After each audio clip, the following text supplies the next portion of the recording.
विधायक खंडेला विधानसभा श्री सुभाष जी मेल। और निश्चित रूप से आपने साबित किया है कि जले दीप फूल में के चमन इस तरह सजा दो, मैं गगन उतार दूंगा, जरा तो मुस्कुरा दो। जनता का साथ लेकर आपने राष्ट्रीय तेजस संवाद कार्यक्रम में सबसे पहले तो मैं एक जयकारा लगाऊंगा। बोलो तेजाजी महाराज की। मैं धन्यवाद देना चाहता हूं राष्ट्रीय तेजस संवाद के सभी आयोजकों को कि आपने एक बहुत ही अच्छा कार्यक्रम बिरला ऑडिटोरियम में रखा। समाज के सभी जनप्रतिनिधियों को जो समाज में विभिन्न संस्थाओं में काम कर रहे हैं, विभिन्न क्षेत्रों में काम कर रहे हैं और अलग अलग जगह समाज का प्रतिनिधित्व कर रहे हैं और समाज का एक तरीके से परचम लहरा रहे हैं। आप सबको यहाँ पर आमंत्रित किया और एक जगह बैठाकर हमने एक चिंतन का ये कार्यक्रम रखा। निश्चित रूप से आपका ये कदम बहुत ही स्वागत योग्य है।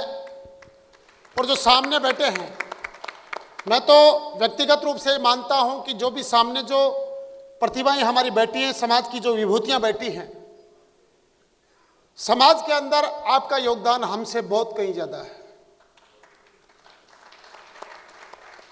कई बार हम तो फिर भी राजनीतिक चीजों को देख लेते हैं, लेकिन जो आप लोग जो सामने बैठे हैं, विभिन्न संस्थाओं को चला रहे हैं, वो सही तरीके में अगर देखें तो समाज को एक सही दिशा देने का काम आप सब लोग मिलकर कर रहे हैं।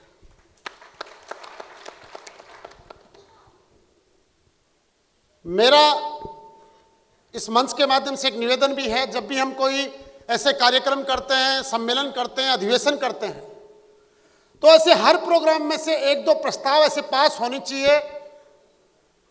मेरा व्यक्तिगत रूप से यह सुझाव है, ताकि उसका एक सार हो कि इसमें हमने ये दो प्रस्ताव पास किए और पूरे राज्य के अंदर, पूरे राजस्थान के अंदर एक मैसेज है कि वहां पे जो अधिवेशन हुआ, जो संवाद कार्यक्रम हुआ, उसके अंदर ये प्रस्ताव पास हुए और समाज को ये लागू करने चाहिए। क्योंकि ये हम जब शुरुआत करेंगे एक जगह से, तभी सही मायने में इसका हमें लाभ मिलेगा।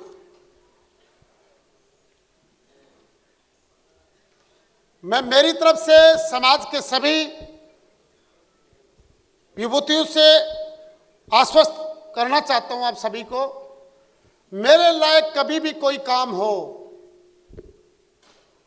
आप अपने परिवार का एक छोटा सा सदस्य मानकर कभी भी मुझे आप फोन कर सकते हैं। मेरे घर के दरवाजे आप लोगों के लिए 24 घंटे खुले रहेंगे, आपको विश्वास दिलाता हूं।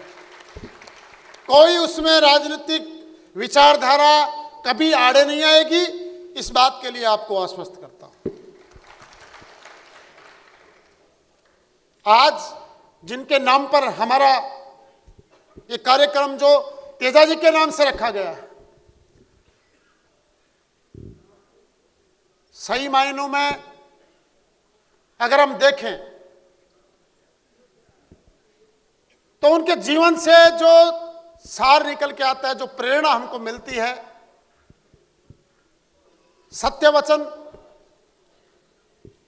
और अपने प्रतिज्ञा के लिए प्राणों का भी बलिदान कर देना, या हम जिस समाज में या जिस जगह पर हम लोग अपना काम कर रहे हैं, अपनी ड्यूटी कर रहे हैं, अपना जीवन जी रहे हैं, अगर उस रास्ते पर अपना बलिदान भी करना पड़े तो हमें पीछे नहीं हटना चाहिए। ये हमें प्रेरणा मिलती है। हम सब लोग अलग अलग क्षेत्रों में काम कर रहे हैं और हमें सच्चाई के लिए अगर कोई भी कदम उठाना पड़े तो हमें कभी उसे हिचकना नहीं चाहिए। यह मेरा सौभाग्य है कि आज मुझे इस कार्यक्रम में आने का मौका मिला। थोड़े दिनों पहले एक भी और भी कार्यक्रम हुआ था जो सबका, उसमें भी मुझे आने का मौका मिला था और एक बहुत अच्छी बात है।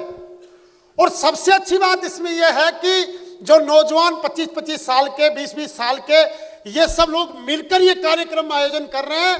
इससे बड़ी बात हमारे समाज के लिए कुछ हो नहीं सकती। इससे यह अंदाजा लगाया जा सकता है कि हमारा समाज एक सही दिशा में जा रहा है। और एक सही भी है कि जब भी हम किसी सफर में जाते हैं या अपने जीवन का सफर तय करते हैं, चाहे समाज के तौर पे लें चाहे व्यक्तिगत तौर पे लें, हमें बीच रास्ते में रुककर एक चिंतन भी करना चाहिए कि हम जहां जिस मंजिल की ओर जा रहे हैं कहां तक तो हम पहुंच गए हों और क्या हम पीछे छोड़ के आ गए।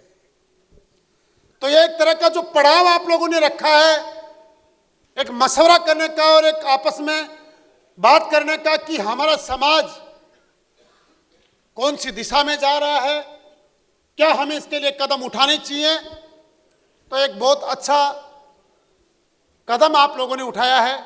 इसके लिए मैं आपको धन्यवाद करता हूं।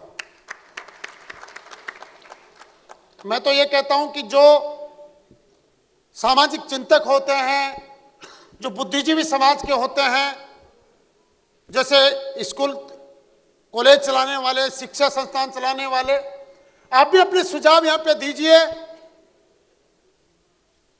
हर व्यक्ति का सुझाव यहां पर महत्वपूर्ण है और निश्चित रूप से इस मंथन से अगर कोई बात निकल कर आएगी तो मैं तो आपको विश्वास दिलाता हूं कि उस प्रस्ताव को, उस बात को जितना मेरे से बन पड़ेगा, हमसे बन पड़ेगा, उसको हमारे समाज के, कौम के लोगों तक पहुंचाने का काम करेंगे। इस बात के लिए आपको कहना चाहता हूं। आपने सभी आयोजक साथियों ने यहां पर बुलाया, मान सम्मान किया, इसके लिए आपका बहुत बहुत धन्यवाद। और सभी जो अतिथिगण यहां पर मंच पर बैठे हैं, विराजमान हैं, आपका भी मैं बहुत बहुत धन्यवाद करता हूं। आपने इस संवाद के लिए समय निकाला, सभी का बहुत बहुत आभार करता हुआ मेरी बात को खत्म करूंगा। बोलो तेजाजी महाराज की।